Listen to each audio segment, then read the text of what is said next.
And above all, China is operating the Panama Canal, and we didn't give it to China. We gave it to Panama, and we're taking it back. President Trump in his inaugural speech calling for the United States to regain control of the Panama Canal. And now we're just over an hour away from a Senate Commerce Committee hearing on the Panama Canal's impact both on our national security and also our trade. I want to now bring in Senator Eric Schmitt, Republican from Missouri and a member of that committee. Sir, it's good to see you. You know, this has obviously made the headlines, but it's kind of been one of those headlines that's been treated as, okay, is this real? Is this Trump trolling? But here we are having a Senate Commerce hearing over it. So where's this headed? Well, actually, more than that, Markie, I filed a resolution last week with the Senate, which is a very serious one, which calls on Panama to expel all the Chinese interests from the canal. As President Trump said, we didn't give it to China. We gave it to Panama. Now, you can argue whether that was a good deal or not. I think it was a terrible deal. But the one condition that was central to that was that the canal would remain neutral.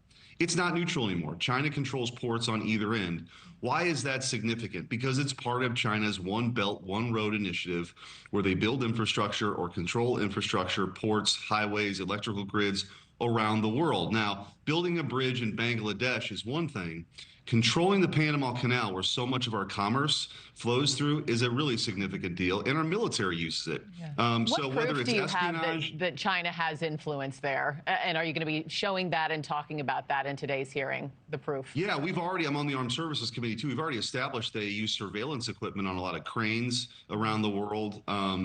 They have these two Chinese companies which are dual use. There's no private company in China. So the CCP is operating the canal effectively. That's a real problem. And I think people intuitively from grade school understand how significant the Panama Canal is. Yeah. Under no circumstances on God's green earth should communist China, who's competing with us to be the dominant world power, control that artery. They just shouldn't. And so President Trump is calling on that to change. I've got so he spoke clearly on it. I think the Senate needs to speak clearly on it too. Yeah, we're taking a look at some of the witnesses who will be testifying later today.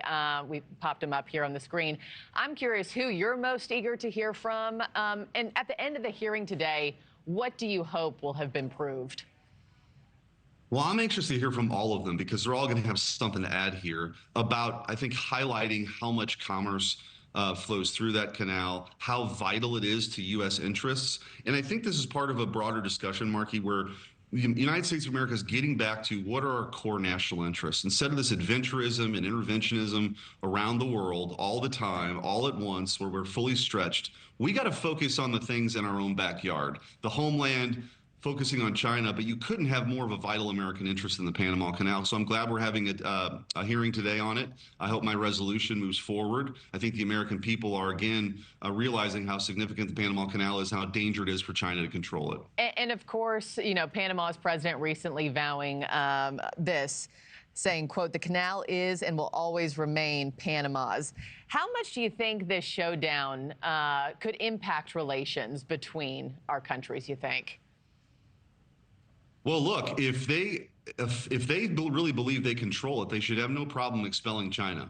Mm-hmm. So we'll see. The proof will be in the pudding here. But I think the Colombian president learned pretty quickly that defying the United States on things like sending criminals back to the country they came from, that didn't work out too well from him. All we're asking, and my resolution is, keep the canal neutral. It's not neutral. China controls it. So let's get to work on that. We're willing to help. We want to work with them, but under no circumstances, as we compete with China for the 21st century, commercially, economically, and militarily, can they control this vital artery. Well, this hearing today should be nothing short of interesting. So, Senator Eric Schmitt, thank you so much. Please keep us apprised. Thanks for watching, everybody. Go to joinnn.com to find NewsNation on your television provider. Also, don't forget to click that red subscribe button below to get more of NewsNation's fact-driven, unbiased coverage.